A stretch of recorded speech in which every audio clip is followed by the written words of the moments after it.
ni con los escritores ni con los libros. Si hay un libro que no me gusta, bueno, lo termino de leer porque soy muy juiciosa y por supuesto siempre termino de leer lo que empiezo y reconozco mi incapacidad para conectar con ese libro. Me ha pasado con autores mundiales. Yo siempre me río y hablo de Ulises, de Joyce, que fue una tortura leerlo, nunca lo me preguntás de qué se trata y no sabía decirte de qué se trata.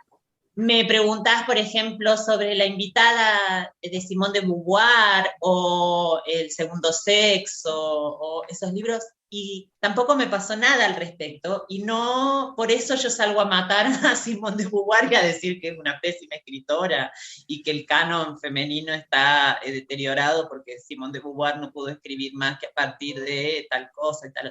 ¿Entendés? Nunca tuve esa relación con la literatura y me cuesta mucho entender cómo se pueden vincular así con los libros. ¿Cómo se puede garchar con Sartre, no? Con ese hombre tan feo. Ay, sí, tal cual, O tal sea, cual. Simón de Beauvoir tenía algo en su cabeza. El ojo de, ¿cómo es que le dicen el ojo de pipa? Esa Sí. relación fue bien, bien extraña. A mí me gustó un montón que hicieras como esta mención a mostrar el cuerpo y a mostrar el culo, porque un poco lo que queríamos precisamente en este capítulo era hablar de lo erótico, del cuerpo, del deseo y de cómo aparece ese deseo en lo literario. A mí Bien. me llamó mucho que tú escribiste en El viaje inútil que todas las que nos hemos arriesgado al deseo somos hijas de Marguerite Duras, Qué porque bonito, la ¿verdad? amo. No, Eso es que salió la perfecto. amo. Exacto. Sí, sí, En- sí. entonces, digamos que me gustaría que nos contaras un poco, de pronto, esos primeros encuentros tuyos con lo erótico en lo literario y qué significaron y qué otros autores están ahí, digamos, cómo te relacionaste con eso. Bueno, mira, te voy a decir que mi primera aproximación a la literatura erótica fue a través de la televisión. Yo tenía, no sé, 10 años, 11 años, y por la noche mis padres me daban permiso para que yo me llevara la televisión a mi habitación. Teníamos una tele muy pequeña con rueditas. Entonces la llevaba así a la habitación por la noche, la enchufaba, veía los programas que, bueno, mis papás terminaban muy cansados a las 10:30 de la noche ya estaban acostados. Entonces yo me quedaba viendo programas que en esa época estaban prohibidos para los menores. En este caso en particular era Alta Comedia, que era un programa que dirigía María Herminia Villaneda, una directora de televisión y de cine, creo de teatro también, en esos años, hace 30 años atrás. Y uno de los capítulos que vi una vez estaba protagonizado por Graciela Borges y era sobre una mujer muy mojigata que de noche se encerraba a comer chocolates y a leer literatura erótica.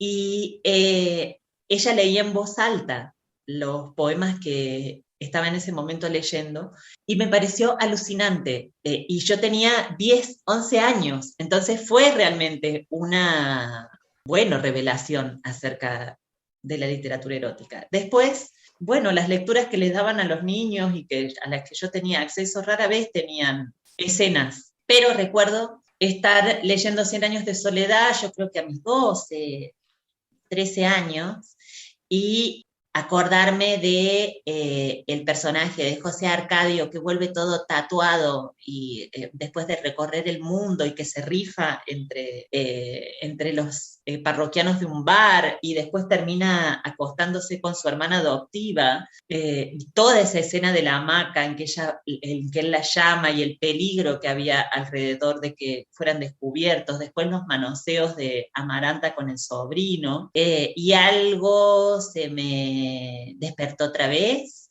Después ya de grande, la verdad es que parte de mi experiencia física, parte de mi experiencia laboral, tenía que ver con el deseo, tenía que ver con lo que sucedía con los clientes en la noche, la exhibición, además, la exhibición de talentos, si se quiere, en las zonas rojas, cómo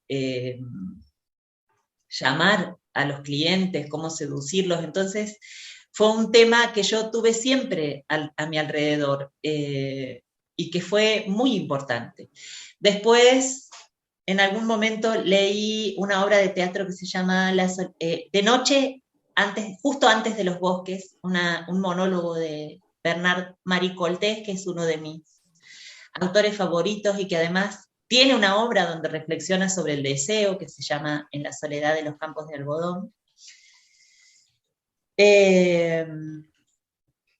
donde él dice, bueno, ¿dónde te vas a conocer con alguien mejor que en una cama? ¿Cómo conocer a una persona si no después de coger?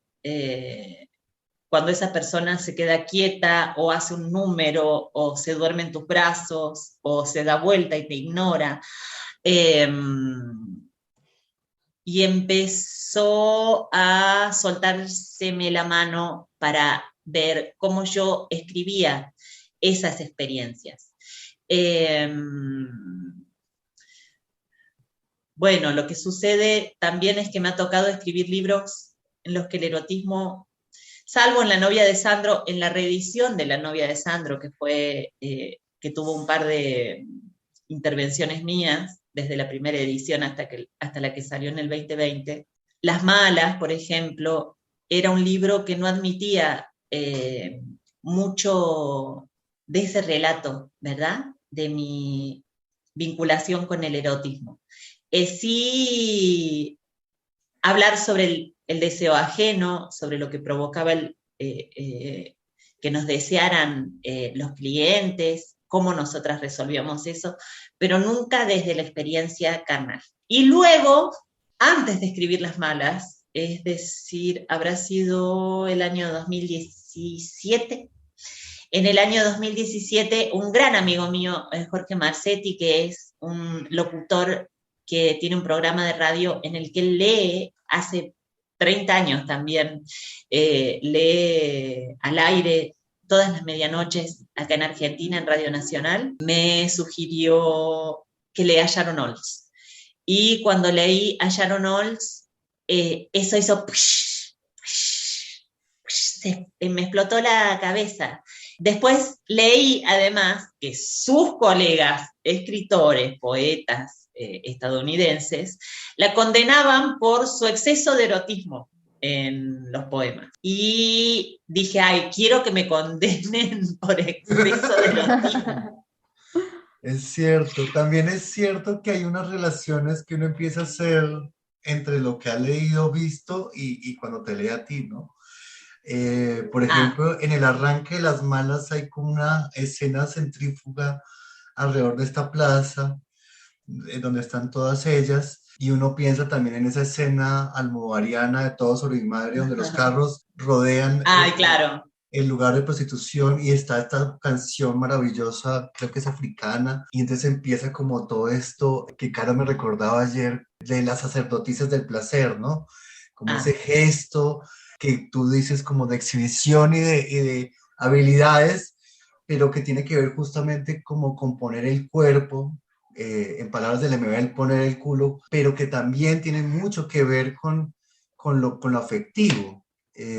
Repasando todo el esquema del día de hoy, pensábamos con Caro como, bueno, vamos a pasar del erotismo a los afectos y de los afectos al erotismo y de la cucharita al polvo y del polvo a la cucharita. Y entonces pasa esta imagen muy bella al final de Las malas que dices tú, la vida parecía una flor abriéndose paso a través de la piel dura de un cactus. Y es esa relación que se genera cuando haces la comunidad de trabas y por supuesto que también hay erotismo y por supuesto que la novela lo tiene, pero sobre todo es una novela profundamente afectiva.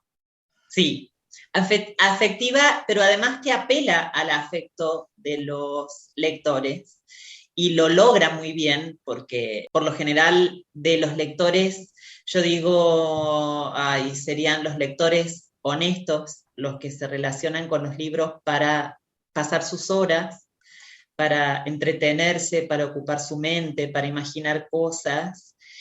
Siempre he recibido afecto, de manera que sale muy bien. Igual hay algo en lo animal también que tiene que ver con el erotismo, claro que sí.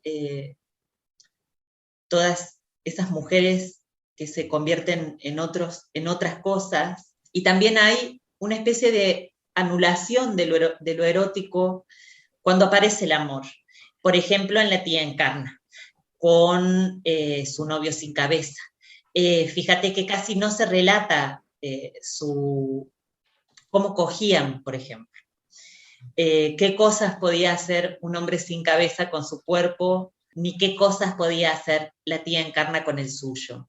Como si el amor terminara anulando el deseo, que es algo que me pasa, además. Sí, esa es una parte extraña, ¿no? Porque como que a veces la ternura se Claro, posiciona sobre Se los monta. afectos y la corporalidad, sí. Es extraño. Bueno, creo que es una pregunta que queda ahí abierta para que todos la reflexionemos. Y también, ahora que hablas del personaje sin cabeza, no sé, a mí me gustaría preguntarte como un poco por lo que pasa en en la cabeza de Camila, para crear esos personajes, sí, como la mujer que se convierte en pájaro, que es una escena como bellísima, o el hombre sin cabeza, o La loba. la loba que además pide que sea encerrada. Entonces me gusta mucho como eso mágico dentro del relato y cómo juegan lo ficcional y lo real dentro del relato. No sé si nos puedas hablar de eso. bueno, son accidentes que pasan en la escritura. En verdad, no son pensados, por lo general son solo es una enunciación eh, que hago al azar, llevada por la escritura también, no llevada por una estrategia, sino por lo que estoy escribiendo. Y después los editores me piden que profundice.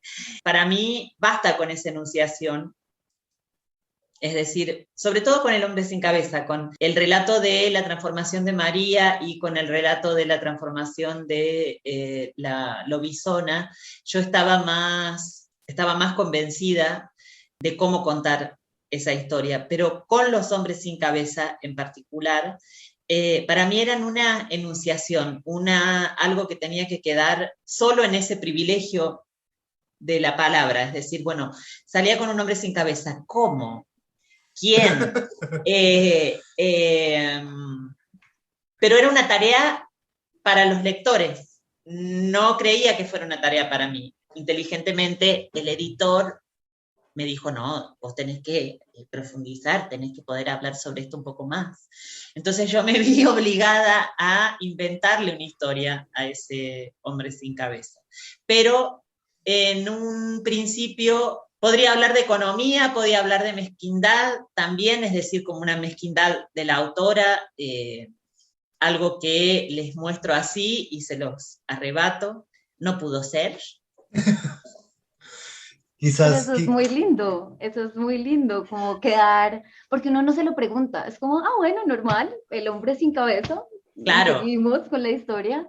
No, me Pues, hubiera gustado esto, de que dijeran, ay, pero ¿qué es esto? Porque la pregunta, bueno, siempre viene de la mano del realismo mágico y de qué influencias tuve yo del realismo mágico. Bueno, y las respuestas son siempre obvias, porque además, ¿qué vas a decir? Si te dicen realismo mágico, inmediatamente tenés que citar a García Márquez, pero yo pensaba en algo más allá todavía, que era bueno, esto, ser críptica.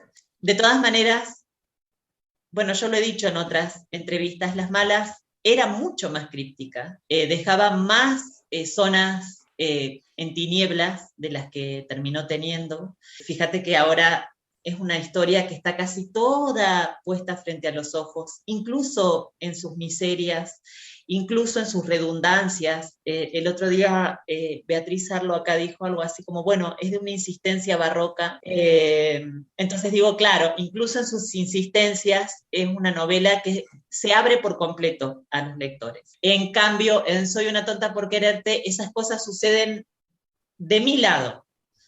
Los lectores ya no tienen tanta información como se tiene en Las Malas.